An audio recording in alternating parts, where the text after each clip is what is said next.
Hello, folks. This is Silver. Now, most RE fans have been waiting for Infinite Darkness to be released since the trailer was revealed last year. However, fans have a mixed reaction regarding the CGI TV series, me included. So, here are the 3 reasons why it's good enough and 3 reasons why it's disappointing. We'll be jumping into heavy spoilers, so this is your official spoiler warning. This list is also in no particular order and is just entirely in my opinion.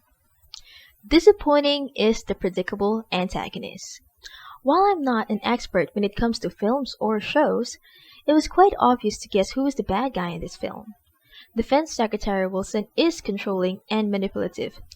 The show did not try to hide his aggressive approach to the president since the beginning and has been provoking him.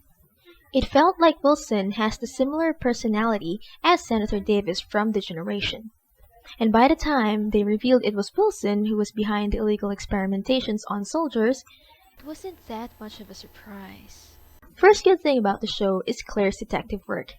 I know I am being a bit too biased at this one, but it occurred to me that in Claire's appointment, she was just about to interview Secretary Spacer, but she decided to investigate further, after seeing the child's notebook wherein the drawings looked similar to Raccoon City.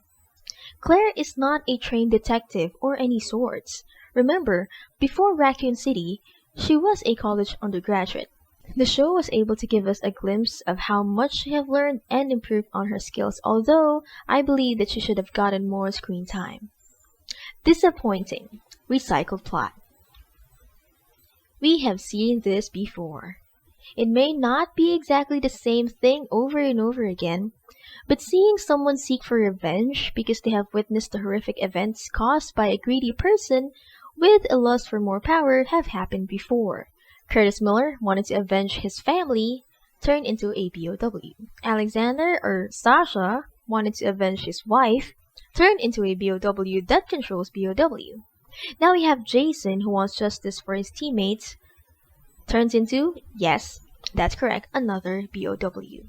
The plot of this is just too similar that it's somehow a bit repetitive. Another good thing that happened though is Leon's decision. Now I know that this decision was a kick in the gut, especially to Leon and Claire shippers out there, but hear me out why it's still good.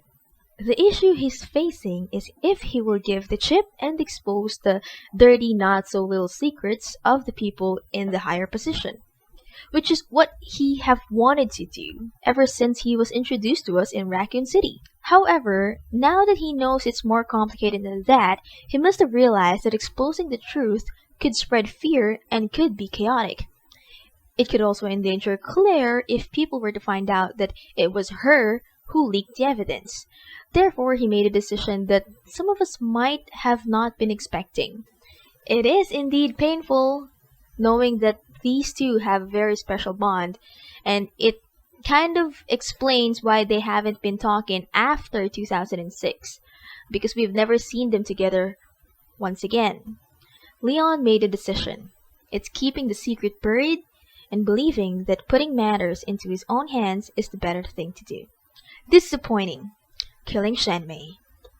It's not unusual for Capcom to kill off characters, but killing Shenmei felt a bit unnecessary. What's even more confusing is that she and Jason have been planning this big reveal, big plan for 6 years, but then suddenly Jason had a change of mind.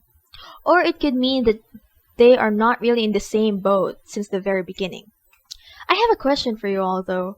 If Shenmei already had the chip, why didn't she give it to the organization, like TerraSave, that could help her expose the truth about the illegal experiments earlier on? Why did she wait? I'd like to hear your opinion about that. Nonetheless, her death came out of nowhere. Maybe Capcom didn't want more people asking where or how the other characters, who we have not seen in the newer games or TV series, are doing in their lives. One of the better issues that we could talk about is how Tricell has been operating in the background the entire time.